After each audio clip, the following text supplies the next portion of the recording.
നമസ്കാരം, മലയാളി വാർത്തയിലേക്ക് സ്വാഗതം. വെളിവില്ലാത്ത ഉത്തര കൊറിയൻ ഭരണാധികാരി കിം ജോങ് ഉൻ ആണവായുധം യുക്രൈന് നേരെ പ്രയോഗിക്കുമോ എന്നുള്ള ആശങ്കയിലാണ് ഇപ്പോൾ ലോകം. കാരണം യുക്രൈൻ കിം ജോങ് ഉന്നിൻ്റെ സൈന്യത്തെ കത്തിച്ചെറിഞ്ഞിരിക്കുകയാണ്. ഇതിൽ കലി പൂണ്ടിരിക്കുകയാണ് കിം ജോങ് ഉൻ. നമുക്കറിയാം, റഷ്യയും ഉത്തര കൊറിയയും കൈകോർത്ത് യുക്രൈനെതിരെ വലിയ നീക്കങ്ങൾ നടത്തുന്നുണ്ട്. റഷ്യയെ സഹായിക്കുന്നതിനു വേണ്ടി യുക്രൈനിൽ നിന്ന് നിരവധി സൈനികരെയാണ് കിം ജോങ് ഉൻ റഷ്യയിലേക്ക് അയച്ചത്. പുടിനെ സഹായിക്കാൻ പോയി 8ന്റെ പണി മേടിച്ചിരിക്കുകയാണ് ഇപ്പോൾ ഉത്തര കൊറിയൻ ഭരണാധികാരി. കാരണം അയച്ച സൈനികരെയെല്ലാം യുക്രൈൻ കൊന്നെറിഞ്ഞു കളഞ്ഞിട്ടുണ്ട്. ഇതിന്റെ കലിപ്പിൽ നിൽക്കുന്ന ഉത്തര കൊറിയൻ ഭരണാധികാരി എന്തെങ്കിലും വെളിവില്ലാത്ത കാര്യം നടപ്പാക്കുമോ എന്നുള്ള ഒരു ആശങ്ക യുക്രൈനും ഉണ്ട്. കാരണം അണ്വായുധം കൈവശമുള്ള രാജ്യമാണ് യുക്രൈൻ. അല്ലെങ്കിൽ തന്നെ കിം ജോങ് ഉന്നിന് വകതിരിവില്ല എന്ന് ലോകത്തിന് കൃത്യമായി അറിയാം. അതുകൊണ്ട് തന്നെ കൈവിട്ട കളിക്ക് ഉത്തര കൊറിയ നിൽക്കുമോ എന്നുള്ള ആശങ്ക പരക്കുന്നു. യുക്രൈനെതിരെ രംഗത്തിറങ്ങിയ റഷ്യയ്ക്ക് കുറച്ചു കാലമായി കനത്ത തിരിച്ചടിയാണ് നേരിടേണ്ടി വരുന്നത്. നാറ്റോ കൂടുതൽ ആയുധങ്ങൾ യുക്രൈന് നൽകിയതോടെ റഷ്യൻ സൈന്യത്തിന് അത് വലിയ പ്രഹരമായി മാറിയിട്ടുണ്ട്. അതിനിടയിലാണ് റഷ്യയെ സഹായിക്കാൻ ഇറങ്ങിയ കിം ജോങ് ഉന്നിനും 8ന്റെ പണി കിട്ടിയിരിക്കുന്നത്. റഷ്യയ്ക്ക് വേണ്ടി കുർസ്ക് മേഖലയിൽ ഏറ്റുമുട്ടുന്ന ഉത്തര കൊറിയയുടെ സൈന്യത്തിന് കനത്ത ആൾനാശമുണ്ടായതായി യുക്രൈൻ രഹസ്യാന്വേഷണ ഏജൻസി വ്യക്തമാക്കി. നോവോയ്വനോക്ക മേഖലയിലുണ്ടായ ശക്തമായ ആക്രമണത്തിലാണ് നിരവധി സൈനികർ കൊല്ലപ്പെട്ടതെന്നും രഹസ്യാന്വേഷണ ഏജൻസിയായ GUR അറിയിച്ചു.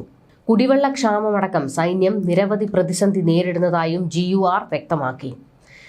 US പ്രസിഡന്റ് ജോ ബൈഡൻ യുക്രൈന് വൻ സാമ്പത്തിക സൈനിക സഹായം പ്രഖ്യാപിച്ചതിന് പിന്നാലെയാണ് സൈനിക നാശത്തെക്കുറിച്ചുള്ള കൂടുതൽ വിവരങ്ങൾ യുക്രൈൻ പുറത്തേക്ക് വിട്ടിരിക്കുന്നത്. കുർസ്ക് മേഖലയിലെ ഏറ്റുമുട്ടലിനിടെ 3000-ഓളം ഉത്തര കൊറിയൻ സൈനികർ കൊല്ലപ്പെട്ടതായി യുക്രൈൻ പ്രസിഡന്റ് വൊളോഡിമിർ സെലൻസ്കി കഴിഞ്ഞ ദിവസം പ്രഖ്യാപിച്ചിരുന്നു.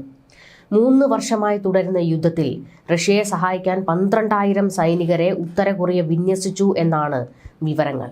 അതേസമയം 1100-ഓളം ഉത്തര കൊറിയൻ സൈനികർ മാത്രമാണ് കൊല്ലപ്പെടുകയോ പരിക്കേൽക്കുകയോ ചെയ്തത് എന്നാണ് ദക്ഷിണ കൊറിയ അറിയിക്കുന്നത്.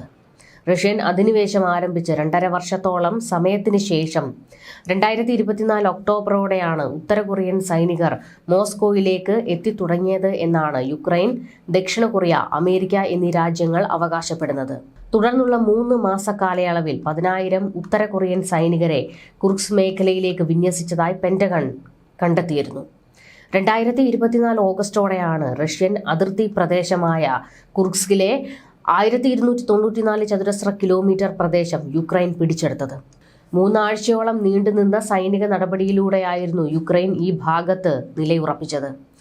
യുക്രൈൻ സേനയിൽ നിന്നും കുർസ്കിലെ ചില പ്രദേശങ്ങൾ വീണ്ടെടുക്കാൻ റഷ്യയ്ക്കായി എങ്കിലും പൂർണ്ണമായും യുക്രൈൻ സൈന്യത്തെ പുറത്താക്കാൻ കഴിഞ്ഞിട്ടില്ല. യുക്രൈൻ പ്രതിരോധം തകർക്കുന്നതിന് ക്രൂയിസ് മിസൈലുകളും ഡ്രോണുകളും ഉപയോഗിച്ച് റഷ്യ ആക്രമണങ്ങൾ തുടരുന്നുണ്ട്. ഇക്കഴിഞ്ഞ ക്രിസ്മസ് ദിനത്തിൽ യുക്രൈന്റെ ഊർജ്ജ സംവിധാനം തകർക്കാൻ റഷ്യയ്ക്ക് കഴിഞ്ഞു. ക്രിവിറിഹിലെയും കാർക്കീവിലെയും ജനവാസ മേഖലകൾക്ക് നേരെയായിരുന്നു റഷ്യയുടെ മിസൈൽ ആക്രമണം. ഈ സംഭവത്തിൽ നിരവധി പേർ കൊല്ലപ്പെട്ടതായിട്ടാണ് റിപ്പോർട്ടുകൾ. അതേസമയം റഷ്യയും ഉത്തര കൊറിയയും തമ്മിലുള്ള ബന്ധം ശക്തിപ്പെടുത്തുന്നത് യൂറോപ്യൻ സുരക്ഷയ്ക്ക് മാത്രമല്ല US-നും ഭീഷണിയാണെന്ന് NATO secretary general Mark Rutte നേരത്തെ മുന്നറിയിപ്പ് നൽകിയിരുന്നു. യുക്രൈനെതിരായ യുദ്ധത്തിന് ഉത്തര കൊറിയ റഷ്യയ്ക്ക് സൈനിക സഹായം നൽകിയിരുന്നുവെന്ന് നേരത്തെ ആരോപണം ഉയർന്നിരുന്നതാണ്. ഈ സഹായത്തിന് പകരമായി റഷ്യ ഉത്തര കൊറിയയിലേക്ക് ഏറ്റവും പുതിയ സാങ്കേതിക വിദ്യ എത്തിക്കുകയാണെന്നും ഇതിലൂടെ ഉത്തര കൊറിയ റഷ്യ കൂട്ടുകെട്ട് വളരുകയാണെന്നുമാണ് നാറ്റോയുടെ വാദം. എന്തായാലും ഉത്തര കൊറിയയും റഷ്യയും തമ്മിലുള്ള ഈ ബന്ധം ലോകത്തിന് തന്നെ ഭീഷണിയാകുകയാണ്. ന്യൂസ് ഡെസ്ക്, മലയാളി വാർത്ത.